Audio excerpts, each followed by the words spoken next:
Can you guys just quickly introduce your character that you play?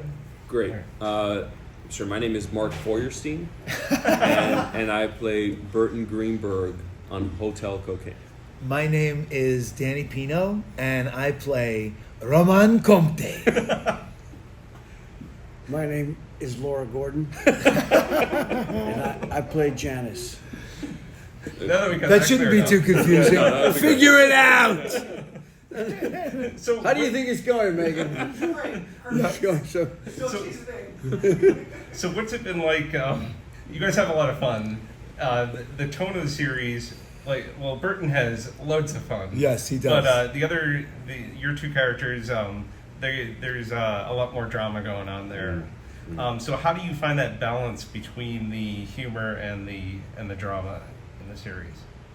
Gentlemen. I would say that you've hit on the most challenging aspect of this show, which our showrunner, Chris Brancato, who's such a fabulous writer, has talked about a lot, which is whether or not we can balance the tone of an intrigue plot between two brothers who have a sort of biblical feud and difference in that this guy, Roman Compte, went the straight and narrow path, and this guy took a more challenging and risky path in the drug trade.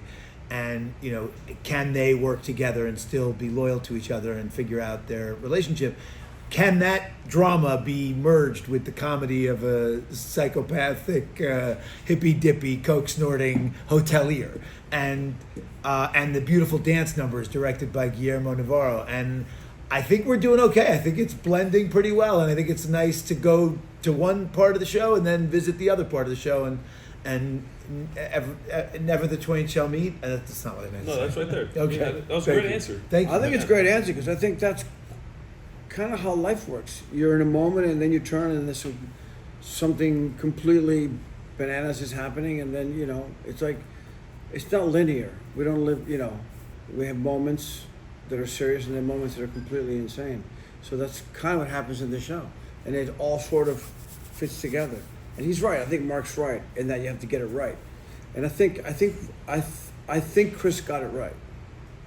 So what's it like filming those scenes inside the club where it's just, you got the big dance numbers and everything's going crazy? You also have the crazy hotel rooms and... It's madness.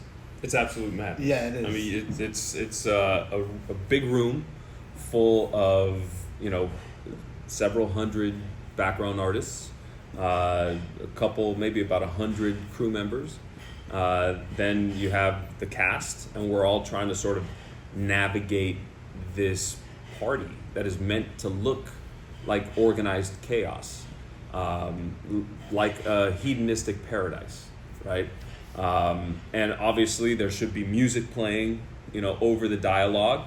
So they usually lead us in with what the song is going to be, what the rhythm is, so that the background artists and the actors can get the rhythm of the song, and then they have to kill the song.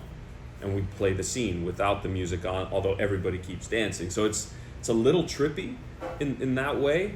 But Raimundo Cabrera, who is our production designer, art direction, has made it so that to be in that club transports us from being in modern day, the Dominican Republic, Guandolio, to stepping into 1978, Miami.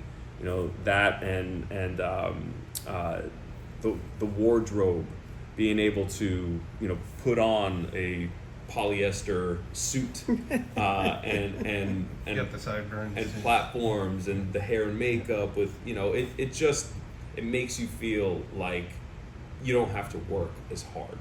You're just completely immersed in it. Yeah, you're in it.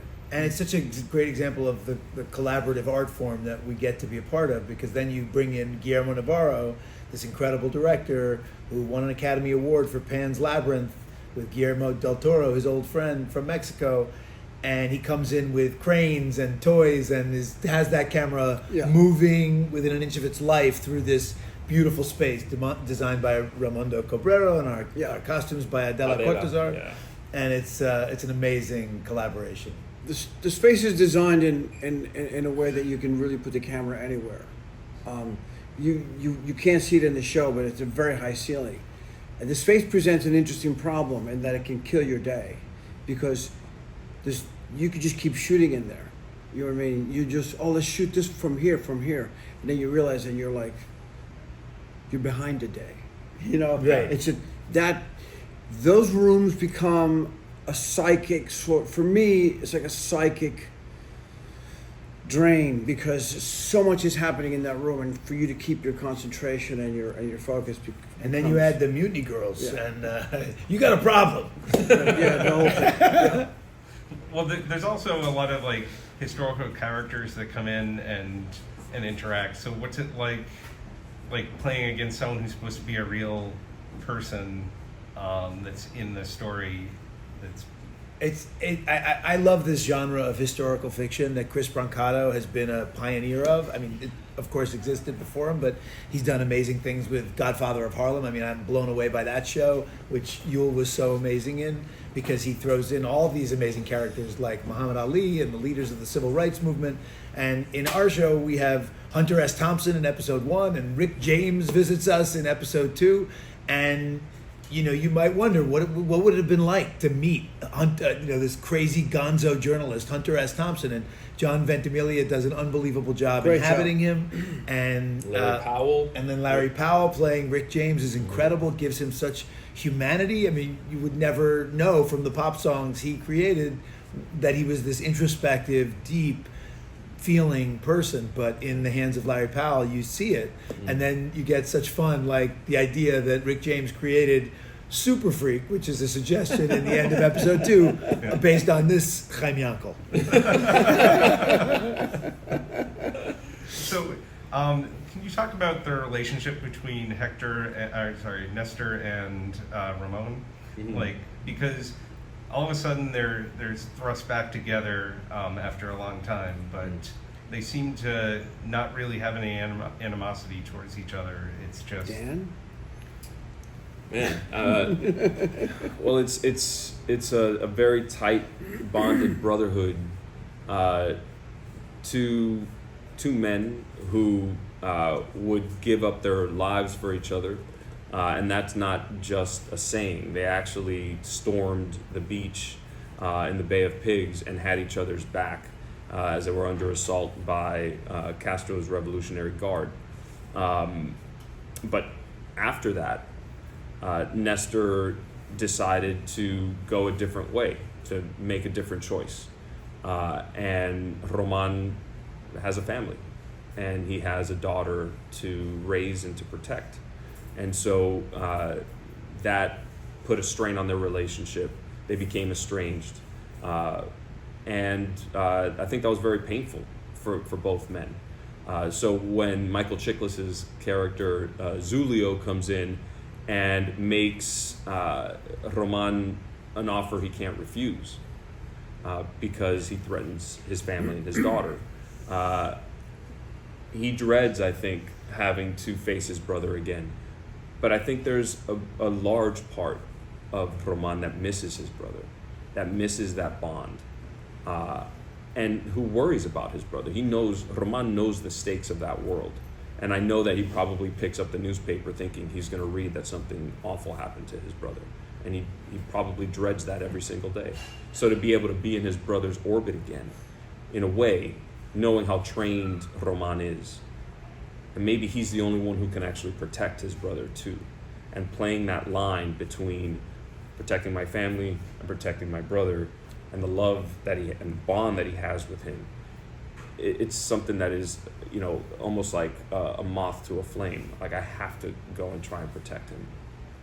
It's, Roman makes a choice, which is a beautiful choice. You know what I mean? The way he takes his life, and I make a choice, and there's a reason why I do what I do, which is revealed later in the season. And we are. Do you know many Cubans yourself personally? No. No. So You know two now. Oh, you know two now. I got two. Do you know how the Two average? of the best. Well, the best. That's very kind. Don't do better than this. Right here. The average person walks around, they're like on 4. The Cubans are on 10. You know what I mean? Like, everything with the Cubans is intense.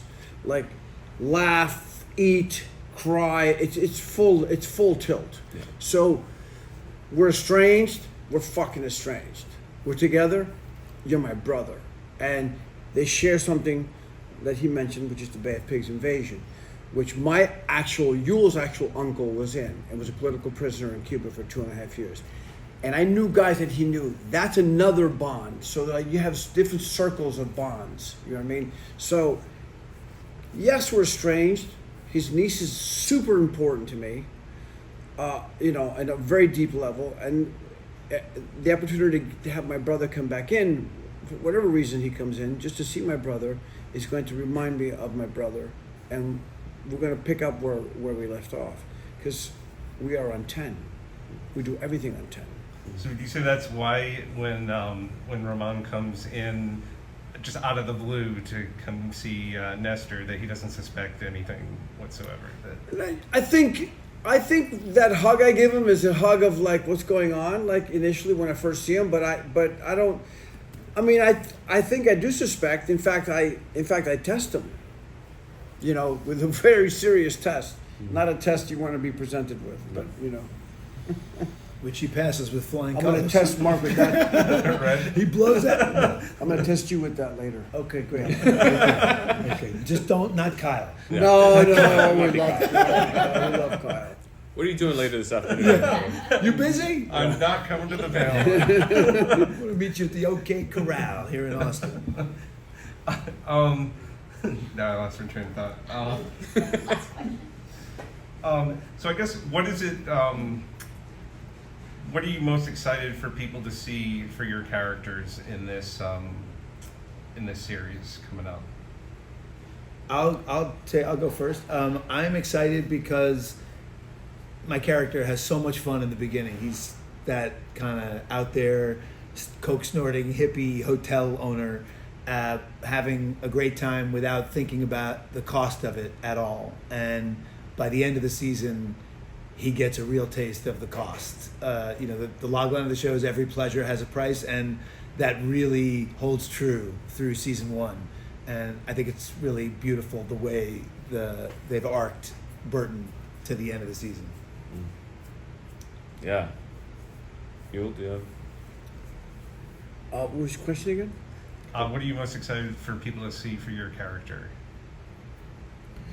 I mean, it's interesting. Not so much for my character. I'm excited for people to maybe get a little understanding of what the Cuban American experience is in Miami, and what that was like, because that was a very real thing. For me, it's a very deadly serious and real thing. The Cuban diaspora, and in fact, there's a museum in Miami, is a real thing that very few people understand what it was to come from Cuba, at a young age and grow up, flee a communist country. So maybe they'll get a taste of that, hopefully.